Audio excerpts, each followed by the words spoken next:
आलिए रे आलिए, बेटा भग मत जइयो, तेरा पिछवाड़ा लाल कर दूंगा रास्ते में। ये देख आलियो बस।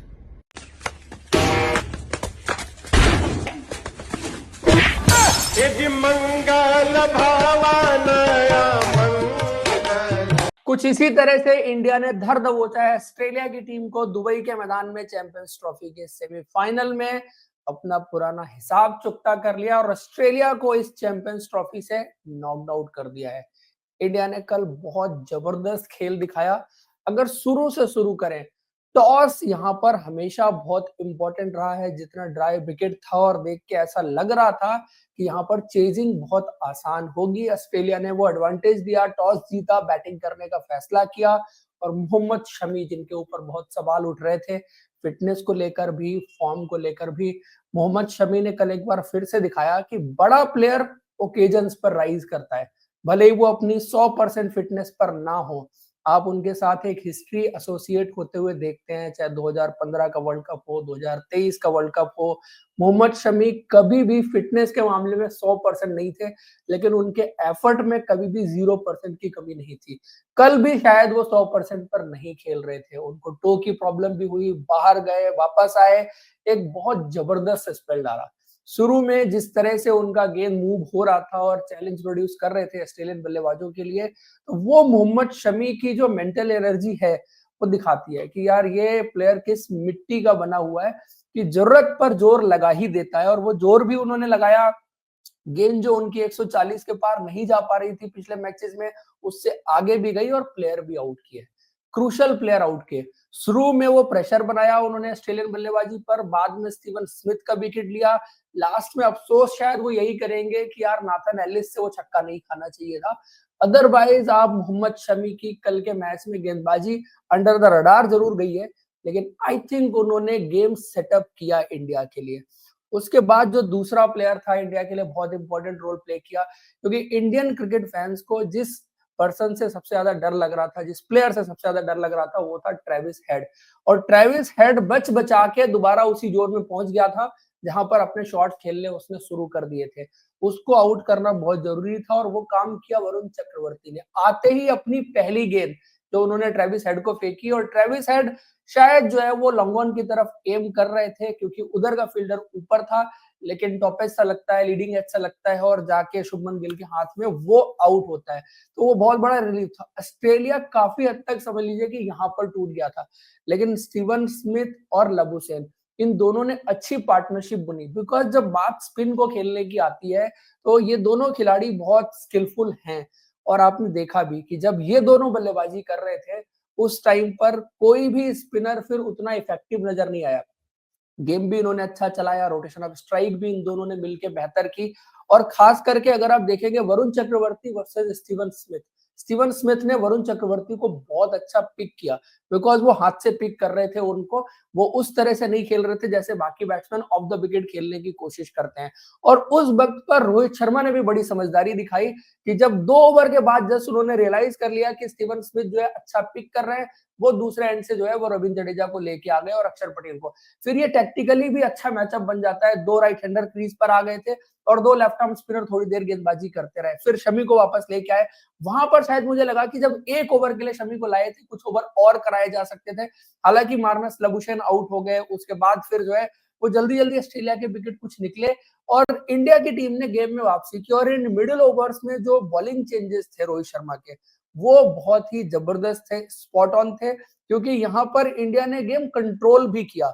हालांकि जो चांसेस अगर आप देखें, कुलदीप यादव ने जो है वो ज्यादा डिसअपॉइंट किया अपनी गेंदबाजी से।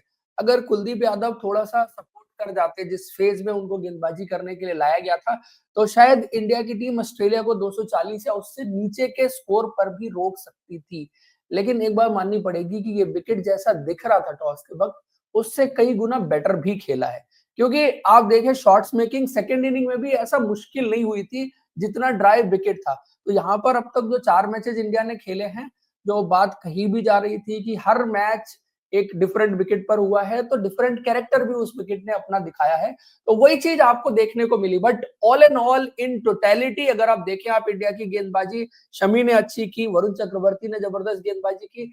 एक और चीज पॉइंट आउट करने वाली कि वरुण चक्रवर्ती और कुलदीप यादव को उस फेज में ज्यादा इस्तेमाल करने की कोशिश की रोहित शर्मा ने, जहां पर बैट्समैन थोड़ा बिल्डअप कर रहे हो बड़ा शॉट खेलने के लिए।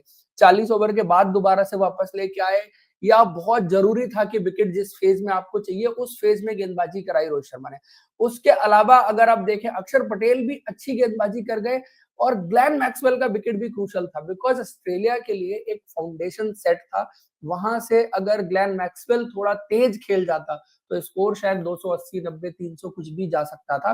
वो इस तरह का प्लेयर है, ज्यादा टाइम लेता नहीं है। तो अक्षर पटेल तो थ्रू आउट चैंपियंस ट्रॉफी जो है बहुत जबरदस्त गेंदबाजी की है, और बहुत इंप्रूव्ड गेंदबाज नजर आ रहे हैं। ये वो अक्षर पटेल नहीं है जो आके 90, 95, 100 की स्पीड पर ही गेंद डालेगा। पेस का वेरिएशन बहुत जबरदस्त उनकी तरफ से देखने को मिल रहा है। हार्दिक पांड्या जरूर थोड़ी सी डिसअपॉइंटमेंट रहे कल गेंदबाजी में इंडिया के लिए। और कुलदीप यादव समहाउ डिलीवर नहीं कर पा रहे हैं, ना उनसे उस तरह की गेंदबाजी हो रही है, ना उनको विकेट्स मिल रहे हैं, और एक और नॉकआउट गेम उनके लिए विकेटलेस चला गया।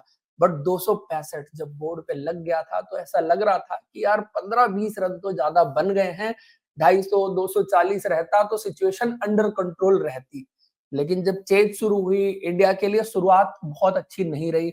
शुभमन गिल पहले आउट हो गए, फिर रोहित शर्मा भी कुछ खास कर नहीं पाए। लेकिन रोहित शर्मा जिस टेम्पो पर खेल रहे हैं वो उसी टेम्पो पर खेले, 28 रन उन्होंने बनाए। उस वक्त पर लगा कि इंडिया के 2 विकेट जल्दी निकल गए, बिकॉज आप एक चीज को लेके अनश्योर थे कि ये विकेट कैसा खेलेगा जब पुरानी थोड़ी सी गेंद हो जाएगी। इसलिए पावर प्ले में आपको मैक्सिमाइज करना बहुत जरूरी था। इवन रोहित शर्मा आउट हो गए, उसके बाद श्रेयस अय्यर और विराट कोहली ने भी एक एक चांस लिया जो 2 ओवर बचे हुए थे वहां पर। लेकिन जब विराट कोहली और श्रेयस अय्यर एक साथ आए तो उन्होंने गेम को इतना खूबसूरत तरीके से कंट्रोल किया।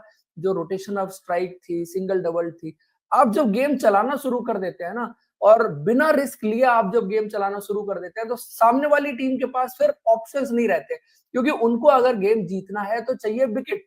और आप जो है वो इस तरह से खेल रहे हैं कि चांसेस दे ही नहीं रहे हैं, तो फिर सामने वाली टीम के लिए मुश्किल हो जाती है, और वो डेस्परेशन दिखती है। ऑस्ट्रेलियन टीम के लिए वो डेस्परेशन दिख रही थी विकेट लेने की। लेकिन श्रेयस अय्यर और विराट कोहली की पार्टनरशिप जो थी वो एक ऐसी फाउंडेशन सेट कर गई थी कि जब ये दोनों खेल रहे थे तो लोगों में भी वो बिलीफ आ गया था कि यहाँ से अब गेम इंडिया की टीम ने कंट्रोल कर लिया है। और विराट कोहली तो वैसे भी यार, चेज आ जाए बस, विराट कोहली को 2-3 चीजें आपको बतानी है जब वो अच्छा ना कर रहे हो, कि सामने पाकिस्तान की टीम है और चेज है। तो चेज में he is a master, chase master आप उनको ऐसे ही नहीं कहते। श्रेयस अय्यर बहुत ज्यादा अंडर द रडार गए अगर उनकी बल्लेबाजी की बात करें। जब से इंग्लैंड की सीरीज से लेके अब तक चैंपियंस ट्रॉफी में सिर्फ एक बांग्लादेश वाला मैच उन्होंने मिस आउट किया है, अदरवाइज कोई मैच ऐसा नहीं है जो उन्होंने मिस आउट किया। एक मैच में वो रन आउट हो गए थे, बट उनकी परफॉर्मेंस जो है वो बहुत ही शानदार रही है। और जिस तरह से वो खेलते हैं वो बड़ा कमाल का है, क्योंकि वो ज्यादा टाइम वेस्ट नहीं करते, और जब चेज आप कर रहे हो और आप बहुत ज्यादा कई बार डॉट डिलीवरी खेल लेते हैं तो वो अंडर प्रेशर आपको डाल देता है। प्लस विराट कोहली भी, कल विराट कोहली जो पाकिस्तान के खिलाफ इंटेंट थी और जिस तरह से पॉजिटिव खेल रहे थे उसी तरह से विराट कोहली भी खेले।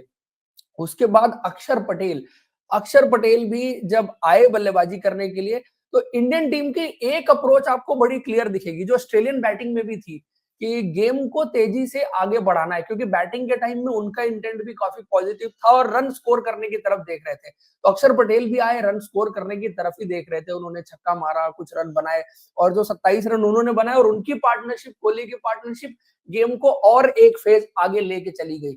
उसके बाद जो है वो इंडिया के लिए थोड़ा सा लगा था कि कुछ हो सकता है, लेकिन केएल राहुल ने कहा कि अब मैं कुछ नहीं होने दूंगा। जो होना था मेरे साथ वो वर्ल्ड कप 2023 फाइनल में हो चुका था, उसका रिपीटिशन आप नहीं देखेंगे। ये अच्छी बात है, उन्होंने अपनी जिंदगी की उस सबसे बड़ी गलती से सीखा, उसको सुधारा, और आप कह सकते हैं कि कुछ हद तक रिडेम्पशन उन्होंने कर दिया है। कल जो उन्होंने पारी खेली और विराट कोहली से उन्होंने प्रेशर ऑफ करने की कोशिश की, और आके शुरू से वो पॉजिटिव इंटेंट दिख रही थी थ्रू आउट इस चैंपियंस ट्रॉफी में। भले ही उन्होंने रन नहीं किए थे, लेकिन उनकी इंटेंट इस बार अच्छी रही है, पॉजिटिव अप्रोच के साथ खेले हैं। और विराट कोहली जब एक खराब शॉट खेल के आउट होके गए तो केएल राहुल उनको यही कह रहे थे कि मैं मार तो रहा था, आपको मारने की जरूरत नहीं थी। विराट कोहली कल जितना अच्छा खेले शायद सेंचुरी भी डिजर्व करते थे, और जिस चीज के लिए वो जाने जाते हैं कि गेम्स फिनिश करके आएंगे, वो आ सकते थे। उसके बाद जो है जब विराट कोहली आउट हुए तो थोड़ा सा किसी के मन में ख्याल ऊपर नीचे हुए होंगे, लेकिन हार्दिक पांड्या आ गए उसके बाद। हार्दिक पांड्या मतलब डॉट बॉल तो उन्होंने बीच में थोड़ी सी खेली, कभी रन जो है वो रन बॉल से ऊपर जा रहे थे, कभी नीचे आ रहे थे, लेकिन एक चीज तो सबको पता थी कि ये हार्दिक पांड्या के लिए 2-3 बॉल का गेम है। एक स्टेज ऐसी आई जहां पर ऑस्ट्रेलिया को लगा कि अब गेम निकल गया है, गेंद एडम जंपा के हाथ में थी, पहली 4 बॉल डॉट होती हैं, उसके बाद थोड़ा सा प्रेशर बिल्डअप होता है, और फिर जब बॉल डॉट हुई तो एडम जंपा ने सोचा कि अब मैं विकेट बाय कर सकता हूं, और एकदम फ्लाइट ऊपर हवा में लटका के उन्होंने गेंद दे दी। फील्डर भी लॉन्ग ऑफ लॉन्ग ऑन और एक सीधा था। हार्दिक पांड्या ने वो चांस लिया और 2 गेंद में 2 छक्के मार के वो मैच वहां पर उन्होंने खत्म कर दिया। हालांकि उसके बाद वो आउट हो गए थे, फॉर्मेलिटी बची थी, और केएल राहुल ने उस मैच को स्टाइल में फिनिश कर दिया जिसके लिए एमएस धोनी जाने जाते थे। तो ये कुछ मैच रहा है इंडिया के लिए, और आई थिंक ये बड़ी सेटिस्फाइंग विक्ट्री है, बिकॉज ऑस्ट्रेलिया के खिलाफ बहुत सारी हार नॉकआउट्स में इंडियन टीम ने देखी है, और नॉकआउट में ऑस्ट्रेलियन टीम को हराना, कहने के लिए लोग कहेंगे कि ऑस्ट्रेलिया के बॉलर्स नहीं थे, ये नहीं थे, वो नहीं थे, बट ऑस्ट्रेलिया यहां तक आई है। तो इंडिया के लिए अब ये मैटर नहीं करता कि सामने वाली टीम में कौन है कौन नहीं है, क्योंकि इस मैच से पहले बहुत सारी चीजें चली रही थी कि बेटे भग मत जाइयो, तो वो आपको बता दिया है कि भागे नहीं है, ऑस्ट्रेलिया को दबोच के वहीं गिरा के मारा है यहाँ पर दुबई के मैदान में। तो ये कुछ मैच का हाल और रिव्यू आप कह सकते हैं। बाकी फाइनल अब किससे होगा, ये जो जीतेगा वो मिलेगा, और इंडिया को इसके बारे में नहीं सोचना चाहिए, जो मिले।